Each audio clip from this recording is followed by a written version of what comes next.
everybody, welcome back. This is week 2. We are old friends by now. This is the Mike Vick, Dave Anderson Gaming Society Football Edition show. I mean, we've been talking about ball, we've been talking about players, we've been talking about betting, we've been talking about fantasy, and we've been talking about backgrounds. Mike and I are trying to compete on who has the biggest backgrounds, but right now, Michael Vick, where on earth are you? My background pretty fresh right now. I'm down in Richmond, Virginia. I'm playing Kinlock Country Club. If you don't know anything about it, Google it. It's one of the top 100 courses in the world. I got an invite. I'm not a member. I got an invite. Tell the crew what you shot. I shot 82 today. I shot high on the front, but I shot 30. Did you hit from the ladies' tees? Where are you hitting from? Well, we played from 6,500 yards today, which is not ideal for me in my game. I'm a bit of a long hitter, and I play from the back tees for everybody to know. And you know, that's where I'm at. So when I move up, I got to make a lot of adjustments, more fairway woods, more hybrids, more irons off the tee. That's my golfers out there, they can relate. Just the fact that you say you got all those clubs in your bag, it means I know you're a serious golfer. And the fact that you shot, Dave, you got to have 14, bro. That's unbelievable. 14 that's the legal limit. Occasional 15.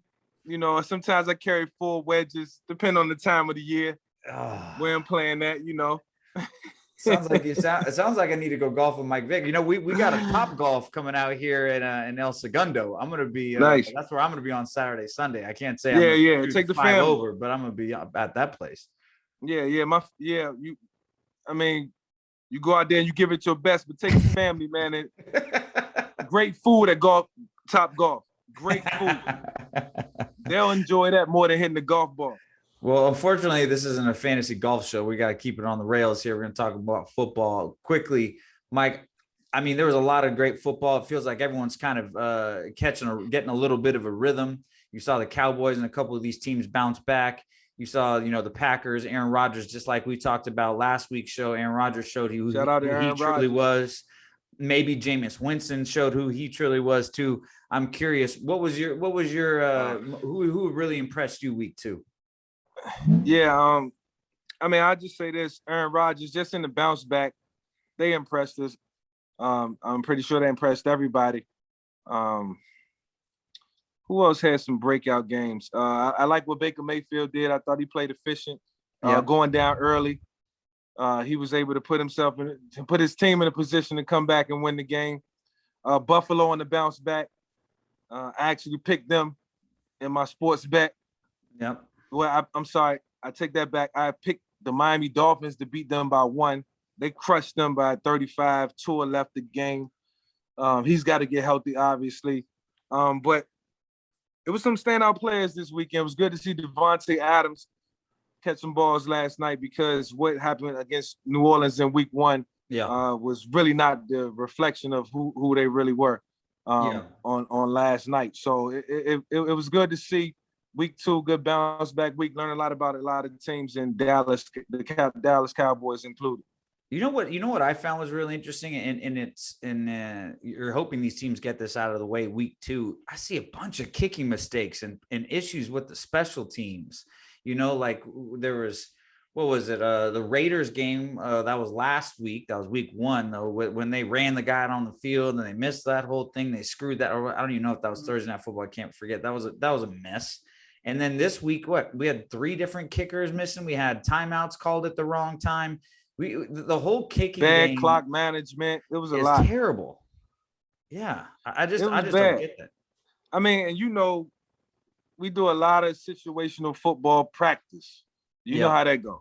Yeah, we do a lot of that, and so to see that happening, it's not shocking, because the game moves so fast and so many things happening, so many moving parts. Sometimes you got to make adjustments on the fly, and the best prepare for certain situations, better than others. And when they get in those situations, they're not surprised. So it just shows up. I think the best know what type of situations they're going to get into, right? I always thought that was the most interesting thing about the Patriots and the way they prepare is they're never really caught off guard. It's almost like they had prepared for this situation. They knew that, hey, it was going to come down to these type of plays, and we're preparing for that. I always felt when I was with the Texans sometimes, we prepared for stuff that had already happened, and we weren't kind of looking forward to the type of stuff that was going to happen. I'll never forget, we lost on a Hail Mary to Jacksonville one year, and for the rest of the season we practiced Hail Marys. I'm like, I think we can assure that we're not going to give up a Hail Mary again. No one wants to lose two times in 1 year on a Hail Mary. Overthinking it. Yeah, and I was like, let's practice some stuff that's more likely going to happen, and I always think that that's key, and that to me, that's special teams in the kicking game, and why that's important. You know what? And I'm glad you and I are touching about on that quarterback receiver, is that that's the type of stuff that really decides these football games. Yeah. That's the type of stuff that decides these point spreads being 3 points or 4 points or 1 point or 7 or 8. It's going to come down to a kick. It's going to come down to going down to overtime. These teams are way too good. People don't understand how talented these rosters are top to bottom. These games always come down to 1 or 2 possessions, and that normally has to do with special teams. Has to do with special teams, and it has to do with paying attention to detail. The teams who are more detailed, not necessarily more skilled, are winning the ball games. Yeah. And more so the quarterbacks that's a little bit older, got more experience, are finding ways to win games, and the younger guys are looking like they're caught in the headlights. So, it's all about strategy. I said this past week on Fox Sports that, it's like boxing. Styles make fights and coaches make players. Yep. And, the best teams are coached the best. Yeah. I like that. Yeah, that's a good reference. That's and I think one of the most things that that I always like, the style. This week in our newsletter's intriguing matchup and the Game Society's intriguing matchup of the week is Cowboys versus Eagles. When I think of styles, I think the NFC East has always had style, right? And when you see these two teams, any two teams that NFC East play each other, they just don't like each other. And there's always a certain style that they bring to the game, right? Cowboys versus Eagles. I was about that life. Yeah. I know, right? NFC East. I was about that life. Yeah. I'll never forget when I'm playing for the Redskins, we had the leaders of the team stood up Washington football team now, but at the time it was the Redskins, we were playing the Cowboys, and all the leaders of the team stood up and told us what they didn't like about the Cowboys. That never happened to me in my life, and not in the NFL, not since college. And so I was like, oh, these teams really don't like each other. And it was nuts. But this NFC East battle, right? We got a point spread, Cowboys -4. Cowboys are favored by 4 points. We got a point spread of 51.5, right? So we, just like you and I like to do it, break that down 25, 26 a team. Yeah. So you're thinking 4 touchdowns, and the money line +180 for the Eagles, -220 for the Cowboys. So the Cowboys -4, we're going to start there. I don't know. I like the way that they played the Chargers. I'm still kind of up in the air about the Eagles and what they're able to do. I'm reading in my game notes here. But I like the way the Cowboys came back, but I didn't like the way they won. But you know what? It's if you're a team that can win ugly, you got a chance. I'm curious where you sit on this game, who you like. Well, I'll say this: the Los Angeles Chargers are a good football team. Yeah. And I think people underestimate them. And I've been paying attention to some of the guys talking around the league and talking about, what transpired in the game with Dallas and the Chargers. And when you look at it, the Chargers are a good football team. Mm-hmm. Their secondary was superb. Yeah. Look, Asante Samuel Jr., Derwin James, like them, they ballers. Yeah. So it was opportunities in the game where, yes, Dallas could have scored, went up by, maybe a touchdown or 2, and the game could have been 28-17, and look a little more, more pizzazz to the game. Yeah. That wasn't evident. It was more so of a, just a battle, head to head, tick for tack, and, it wasn't nothing pretty about it. Yeah. But I think the Dallas Cowboys, they're a lot better than what people think. And you like the Chargers are better than what people think, but don't underestimate my Eagles neither. That's what I'm saying. Like, we did really well week 1. I think Atlanta showed that even with Matt Ryan, they're not a bad team. They're not bums. People saying they're sorry, but they're not sorry. I mean, everybody got a chance, So, I understand the line. I understand the points that need to be covered, if I'm saying that correctly. Yep. 51 is the help me. That 51's your total. That's the point total. I do see them superseding that. I think it's going to be a high-scoring game. About 38, 31, something like that. Yeah, I think I'm in that camp. I think I'm in that camp with you. I like the Cowboys. I like them to cover here for a couple of reasons. I think going in Los Angeles, playing in that type of atmosphere, I don't know if you've been out there to the stadium, but like you saw who's in the box with Jerry Jones, everyone's coming to LA and living it up.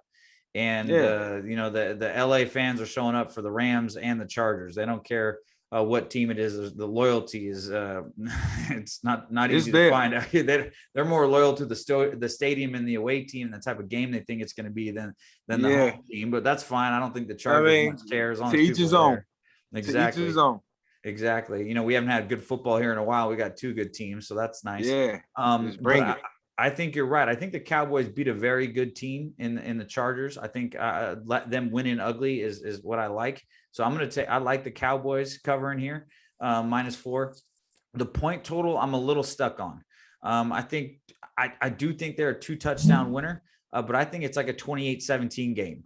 The way I saw Dallas attacking the Chargers, so I'm going to go opposite here with you and go on the under. I think the way that they were attacking the Chargers, the way they were getting after the quarterback, Jason Herbert can move, and I know Philly's guys got a lot more mobile, but I still like the way that they can get after him. I think the Chargers have more weapons, and Dallas was able to slow them down. So I'm going to go with the under there, mainly because I think this is going to be like a 28-17 game. But it'll be interesting. I think we're both divisional game too. I can agree with you on that. Divisional game. Hard nosed, hard hitting. I don't like you. You don't like me type of game. I see why you can go with the under. Yeah, and you know what? Like I think what's interesting always about this aspect of sports and talking about using the numbers to kind of drive conversation here is that like it really forces you to look at different aspects of the game, right? You just mentioned it's a division opponent and how that can affect things. I think it's he's gone, right? Is he back? Mike, you there? Yeah, I'm here. All right, let's do. You know what they don't have apparently in Virginia is good internet. We need to get you some internet over there. Yeah, man. Right now, it's just not the ideal situation. I hate this. I'd rather be in my room. The setting that our viewers get to see me in. I want to be back there. It's all right. Hey, this is an exception to the rule. I usually we're going to travel during the season. We're going to help you out here, though, because this is a betting academy segment, right? And so we're going to do a quick teach, right? Now, these are one of my favorite things. This is actually how I learned about numbers, how to apply analytics, and why kind of gaming became so fun to me. And they're called game props. So a game prop, just think of it as like a proposition bet. It's everything other than the main bets, your totals and your spreads. Some people just say it's everything other than the total. I say it's everything other than the spread. But what that means is there are all sorts of fun bets that you can make and try to predict. I'll never forget the first bet I ever made on professional football was a Super Bowl bet. It was Tom Brady. It was probably 3 years ago. I forgot who they were playing, but I read some article that he had more tip balls than any time in his career. So I bet in the Super Bowl that there was going to be a tip ball interception, and it was like plus 3,000 or something like that. And I put like $10 on it, and I won like $2,000 on a stupid bet. Now, granted, I also made like 50 other prop bets, and so I didn't end up making any money. But I was like, all right, now I understand. I understand what these bets meant. So like it's all sorts of fun ways to get involved, and you're rooting for really kind of like awkward things in the game. One of my favorites, I like the race. I like the race to 10. I feel like, you and I know how important a first 15 is for a team. Mm-hmm. And the teams that have a consistent good first 15 and come out in the first quarter, I like that bet. I'm going to rattle them off and you just give me an answer, right? All right. LA Rams versus Tampa Bay Buccaneers. Who's going to race to 10 points? Who's going to score 10 points first? Bucs. Who's going to score 20 points first? Bucs. Who's going to kick a field goal first? Rams. Or neither. No one can kick a field goal. That's a good one. Okay. First type of scoring play: home team touchdown, home team field goal, home team safety, or away team touchdown field goal. This is at LA Rams, so the Rams are the away team. Yeah, home team field goal. Home team field goal. Rams. That's be a Ram field goal. First points to score. Let's see. You got winning margin. That's fun. Oh, is it going to go to overtime? Yes or no? No. Minus 2,000. See, those are the ones you get. You cherry pick one of these ones that are silly. Cherry pick. Yes. Let's find one that's like a plus over 1,000. So if neither team scores 20 points, you get plus 1,400. That's fun. So that's a big time. I like game. That. I like that. You like that one? Away safety is a scoring play, or home team safety, or plus 6,000. I can see why that's plus 6,000. The odds of that happening. The odds of that happening are nothing. Gotcha. I'm learning. Yep. That's why this platform is important. It's about learning. Yeah, we're learning. I'm gonna be able to make me a couple of bets in a couple of weeks. Let's do that. Let's do. You know what? If we're gonna go a super under game, Tom Brady's a king of winning ugly. Rams defense race to 20 points. No one scores 20 points. The plus 1,400. We should make a $10 bet there, and that'll fund our whole company for a couple weeks. I like that. I like that. That's like when $10 bet.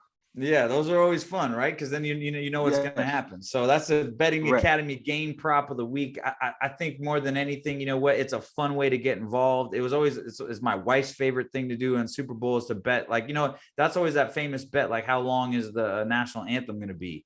Who's going to win? That's heads a bet. or tails? In the Super Bowl. For real?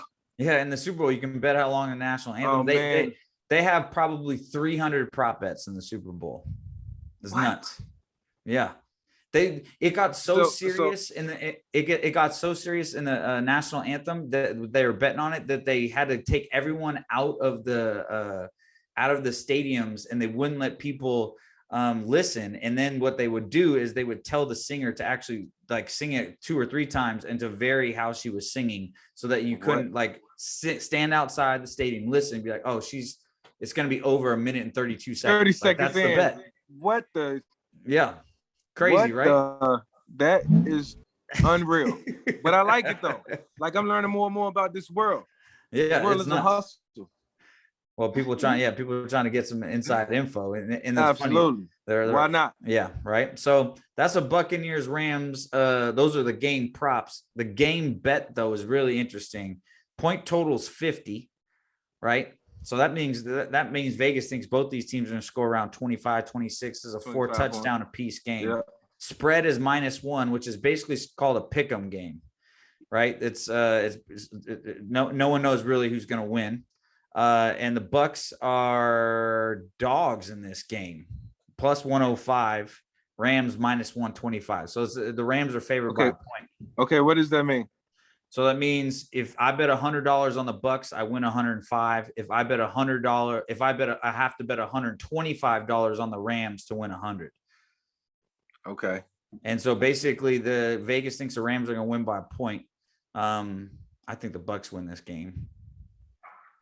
So the Bucs are coming all the way to LA. So that's what I was going to ask you: is traveling east to west is okay? That could be. Do they come out? Do you think they fly out Thursday or Friday? I think they're getting out there on Friday, probably. I would think. Did you ever do that? Yeah, it never felt normal. Did you do it when you played Seattle? Maybe. Still coming in on Friday. Who did you do? Was it like if Atlanta's playing? Who for what teams did you fly in on? Explain that to fans. I'm thinking. That really changes. So what I can remember, and Chip Kelly was the only coach that did it different. It was based on analytics and science and studies where we were flying on a Saturday and get in like late Saturday. That way everybody can sleep good and get up fresh and early, ready for a 10 o'clock game. Because you play at 10 o'clock. Yeah. It's 1 o'clock on the East Coast. It's 10 o'clock West Coast.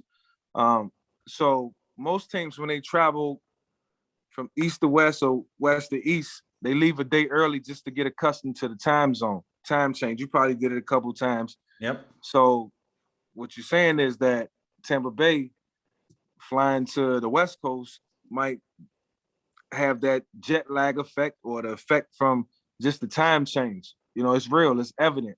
Oh yeah. And vice versa. For a team who predominantly lives on the West Coast could, have a little jet lag or, just not feeling the time change. Mm-hmm. But that wasn't the case with the 49ers. They came down and they beat Detroit and they beat Philly. And now they headed back west. There was actually an article that they flew out early for the Detroit game, got in there early, and then stayed in West Virginia. They stayed at probably next to you, probably some country club. I know they stayed on the West Coast. I heard Kyle Shanahan say that. And then they flew up and played there. And I mean, I like that. I think the NFL kind of encourages that to a degree because they know the competition. What was interesting is when I was on the Texans, we never did it because we were Central Time Zone. So what you're like, okay, got you. Right, is like it's that 3 hour time difference that really gets you, and where people don't understand. Yep. Like if people forget that it's not college football where the game times are all scattered all over. You play it. Right. You either play it if you're home, like on the Texans, we played at 1:00. It was like come rain or shine, we were at 1:00. And then if we were lucky, we were in a night game, a Monday night football game, Thursday or Sunday. That was the only time the time changed for us, unless we traveled one place or another. And we would only be on a 2 hour time difference because we were Central Time or at most. If you're going west to east, right, and you're used to playing at 1 and on the West Coast, and then all of a sudden you fly on the East Coast and you're playing at 1 on the East, it's 3 hour difference. Your whole body's mixed up. And like you feel like, I normally wake up at 8. You're waking up at 5 in the morning to play a game. Was what it feels like. It can be draining. So like I think that's always important. I know people think about that, but I think people should look more into like, did this team stay on the West Coast? Are they how much of their team has done this? Dive in and get the details. And how many times have they done this year, right? Some teams have to do that trip 2 or 3 times in a year. That's something for people to pay attention to, for sure. Yeah. Yep. Well, you know what? Like speaking of the Texans, a team who I've been pretty proud of. They show, the players have actually shown up and played. And I don't want to demean them and say they've shown up and played, but they've ignored all the bad noise going on around that organization. They've played 2 tough games. They definitely won that first one, had a rough one last week, but they're our primetime pick here. They're on our Thursday night football matchup. We got an opening point spread. The Panthers are favored 4.5. And they got an opening total really low, right? Texans, they don't know who they're going to start. Tyrod's probably out with a hamstring. Who knows what the Panthers are going to look like. Opening total of 44 points.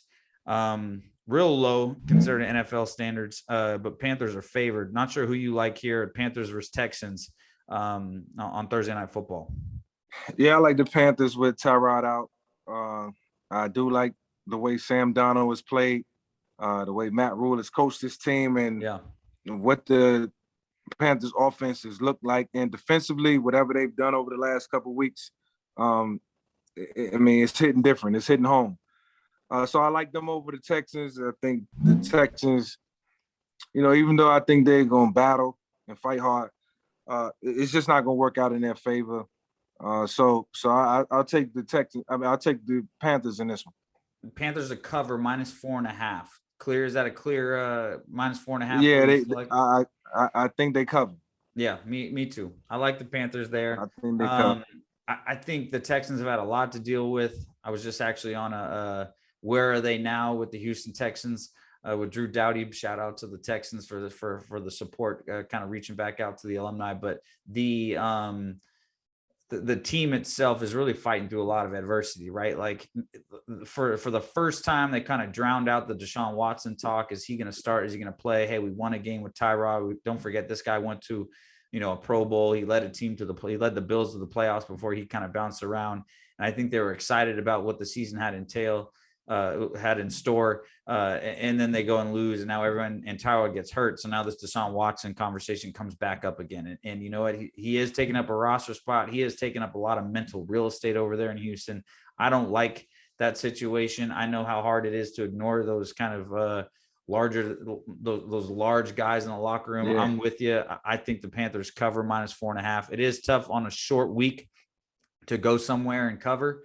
But I like the Panthers. The other primetime game we have Sunday Night Football, 49ers versus Green Bay. Packers come out as -6.5 favorites. And I know you know this now, -6.5, right under that touchdown spread. Basically, Vegas doesn't believe they're quite a touchdown, but Packers like the Vegas, and everyone likes the Packers -6.5 versus the 49ers. Where do you land?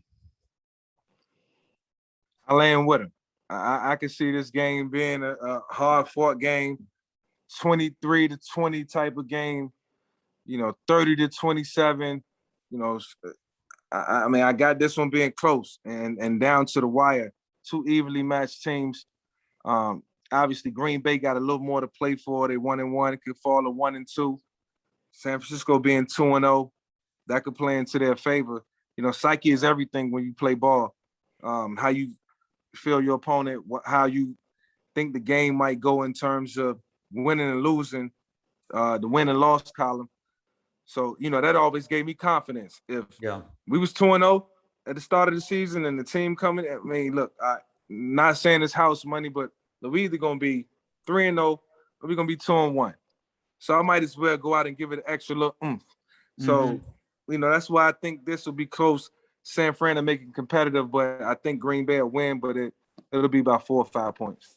Yeah, I'm actually riding with you again. I just think these teams have always had tough games. Like I can't remember not going into a game thinking either of these teams is going to win by a touchdown. You know what? I wouldn't have been surprised if San Fran was favored by 3.5 points. I wasn't surprised if the Packers 6.5 seems a little steep for them, to be honest. I'm kind of stuck, but because I've always think these teams are always fighting hard. They've been in plenty of playoff battles by now. They know each other well. Don't forget, Matt LaFleur is a Kyle Shanahan kind of protege, I guess you could say. I played for both these coaches. Kyle Shanahan was my receiver coach on the Texans. Matt LaFleur was our peon graduate assistant. So I know both these guys. I know both these guys really well.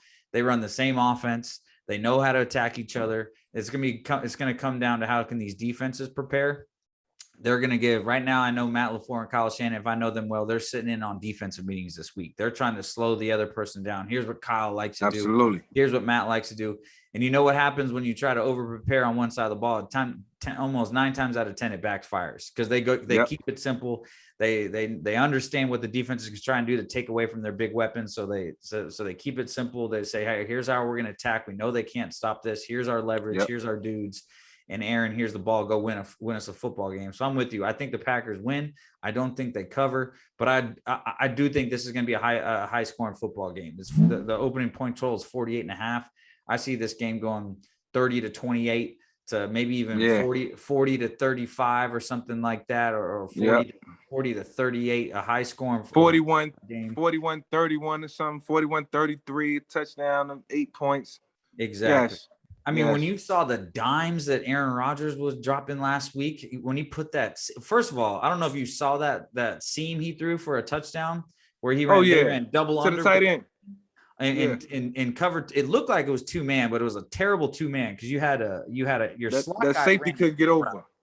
Exactly right. You had your slot guy running in route, and he was wide open. He got the guy turned around. I was like, take your first down, but no, Aaron Rodgers threw it right behind that defender's ear, forced that guy to catch the ball. Amazing pass last night on Monday Night, or last week on Monday Night Football. It was crazy. And like, hey, if Aaron Rodgers is dropping dimes like that, I think he's back. I'm excited to see what they got in store. But yeah, I'm all for a big Sunday Night Football game with the 49ers versus the Packers. But what's more important than Saturday Night Football or Sunday Night Football, where we always finish our show, Mike, is fantasy football. And I don't know if you want to tell the people what happened to you last week. Or do you want me to bust you a little bit? You took an L? I took an L to Ray Lewis. And it was all because now I tracked this all day. I logged this. I was on it. Until Lamar Jackson went crazy, I had him beat.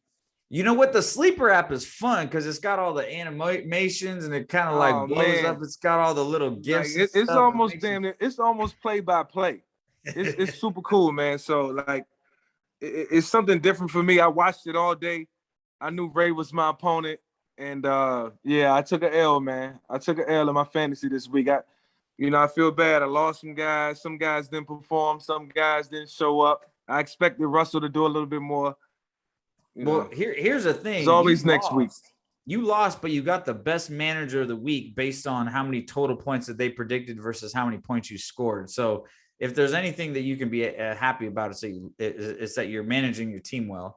I, on the other hand, took Eric Dickerson to the cleaners. I whooped his butt. I'm trying to trade and get one of those tight ends. Kyle Pitts is slowly showing up, but that I don't know what you got to say about Kyle Pitts and the Atlanta offense. If they're going to hit their stride, I might need to trade and get one of his tight ends for those listening. Yeah. He's got Kittle and Kelsey, so he's stocked his tight ends. But I put it on Eric Dickerson, but nobody played better than Paul Pierce. He is, and not only is he killing it in the fantasy, he had Derrick Henry. He's killing it in the chat. Have you seen that's the wrong dude to be winning right now. You know Paul gonna rub it in on us. He's got a trophy next to his name. He went to the Hall of Fame. He couldn't even log in when this thing started. That's my guy. That's my guy. But we cannot let Paul Pierce win or run this league because he's gonna let us know. He didn't even know how to log in. He couldn't figure out the email. He needed help. Mike was sending him details, and now look at us. Paul done found a lane. We got to keep fantasy, an eye on Paul. I think you got some help over here. Who is it that just jumped on the chat? Hi guys. Oh yeah, no doubt. I brung in M. I brung in some help that helped me out. How's it going? Now we got Marissa here. Marissa, why don't you tell us about Jameis Winston, who you started last week? I bet you were feeling pretty hot week one, but you did win this week. But are you as confident? So just stop there. Just stop there. I won this week. That's Good all job, that matters. Good job, last week I lost, so I won this week. That's all that matters. There doesn't even make any more conversation. And Marissa's going to look like the GM of the year because she drafted Justin Fields, and none of us saw that coming. And now he's going to start this week. So Marissa, I mean, we're playing each other. Are you going to start Justin Fields over Jameis Winston, or who are you going to do? Are you going to surprise me, or are you going to let me know? I might have to draft. I might have to pick somebody up. I was gonna say that's a good try. I can't give you the scouting report before the game. You have to be surprised. You have to be some good try. And you're 2-0. Good try, Dave. Good try. You know what? I'm just trying to do. I was just trying to open up conversation here. I didn't know. Okay. That's right. What it was. Yeah, okay. Right. You know what? Like this. Okay, Dave. Save it. Save it. You're gonna be 2-1 after next week, though. 2-1 after next week. Yeah, right. We got Marissa. She's been holding it down. 153 will get it done against a normal team, but I have 158 points on my team. So you better hope that James. That's a lot of points, man. I've been doing pretty well. I always think if you really want to pay attention to fantasy, you always got to go to the league, and instead of looking at your win-loss, you should look at points for, points against. Because like if your team's consistently scoring 140, you got a chance. Right. Paul Pierce won 180 to 132 against Andre Reed. 132 is not a bad score. That's not bad. Yeah. Half of these games. 180 will win you pretty damn near every game. So we got to watch out for Paul. But Marissa and I, we got a matchup ahead of us. We got about 150 predicted for both of us. We'll see. Well, You're not sounding too confident. Your voice is shaking. He's just kind of like slurring his words. And like kind of just. I'm gonna get in the chat right now. Where's the energy, Dave? Where's the energy? And blow you guys. Hey, you know what, Mike? This is an A and B conversation, all right? You got to deal with Paul Pierce this week, so you better look out. I can't wait. Derrick Henry goes off again. First of all, week one, he was talking about where's Derrick Henry at? And then all of a sudden, Derrick Henry breaks out that another 72-yard run and punks everybody down the field. Marissa, tell us about this. Marissa, this is your first year in fantasy, right? This is my second time doing it, actually. So the stakes are a little higher with all you guys, but it's a lot of fun. It makes watching the games a lot more interesting. I'm like checking my fantasy app from Thursday to Monday. Yeah, that's what's up. What was your move of the week? Did you make a move last week? I'm not trying to get intel. A personnel move? Yeah. Did you do any personnel? No, I like my squads. I'm not going to change it up, after a couple weeks. Yeah. You eavesdropping, Dave. Well, Hawkinson is who showed up for her. So I know she was happy about that. The tight end for Detroit. had a big game with 20 points. Yeah, he came through.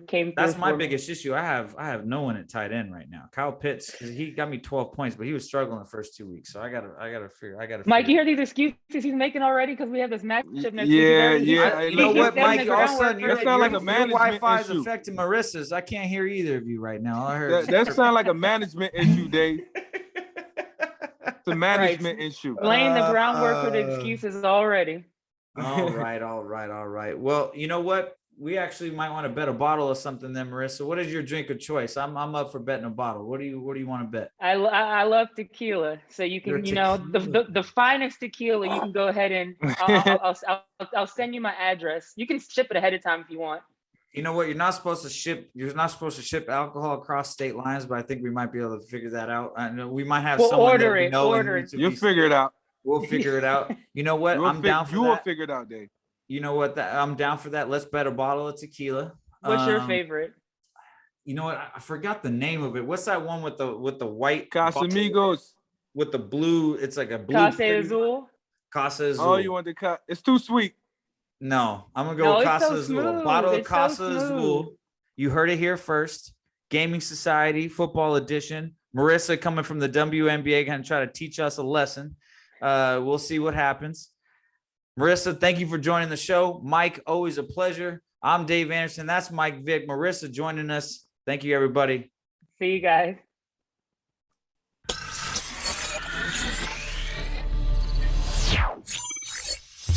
Make sure to sign up and subscribe at thegamingsociety.com and hit that follow button at The Gaming Society on all social platforms.